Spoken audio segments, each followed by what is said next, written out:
Hey guys, here is another way and the most easiest way to make your white agidi. Welcome back to my channel. So we'll be starting from the scratch. I'll be using this maize or corn, white maize. This is already broken. It's about 900 grams. So I will be pouring in some water and I will allow it to stay overnight. You can allow it to stay for about 6 to 8 hours before blending it, but I allowed mine to stay overnight. Then I add some water and blend it till it is smooth, very smooth like this. Let me still blend it again to be 100% sure it's smooth. Then after that, I will pass it through a chiffon cloth, or I will use a chiffon cloth to sieve it properly so that it will bring out all the akamu and you will be left with only the chaff. So I'll be taking in some scoop like this. Then I will be adding a little bit of water, tap water. Then I will continue sieving just like so. Then once you think that it's becoming thick again, you add a little bit of water and continue sieving it just like so till it feels like it's only the chaff that is remaining. You will feel it in your palms when it's only the chaff that is remaining. Once it's only the chaff, press it and take it out just like so. Then you continue the same method till you finish sieving all the pulp that you've blended. This same way, you can use this same way to make your akamu ogi. I also have that video on my channel. This is not just about how to make agidi.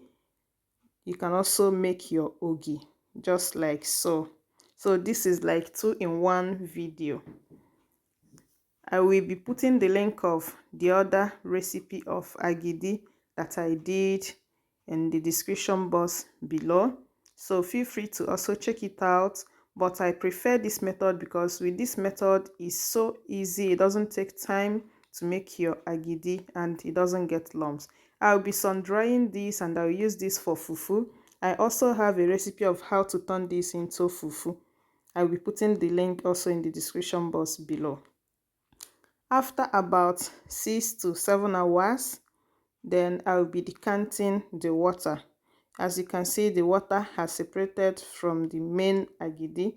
So I will be separating it together just like so. I will throw away the water, then I will scoop out the agidi.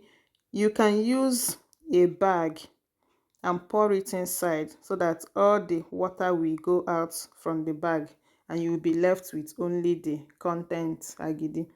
So with this, I'll be using this to make agidi the other way around, but I will not be completing this because the recipe is already on my YouTube channel. I'll be putting the link below, but I'm doing this to show you the easiest way to make agidi. So here is the remaining one after the next day. So just boil water, allow the water to boil to 100 degrees, make it into a pap just like so, very thick pap. You have to keep stirring it till it turns into a very thick pap.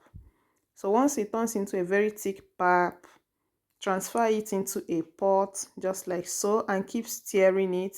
Stir for about a minute, add a little bit of water, just a little bit of water, cover and allow to cook for 5 minutes. You will know your agidi is ready when it's shining. As you can see, it's shining. It has this shining color and there is no lump. Then you bring in very cold water. You can even throw some ice to it. Then put a small agidi and you will see that it has sediment already. Then it's ready. Start tying your agidi. You can use a nylon bag, you can use oma leaf, you can use plates or different molds to tie your agidi. Allow this to cool. It's best to do this early in the morning and eat it late at night, or you can put it in the fridge because it needs to cool down very well before it will form very well. And after that, you can enjoy with pepper soup, any soup of your choice, stew, akara or moi moi. And that is it for today's video. Bye.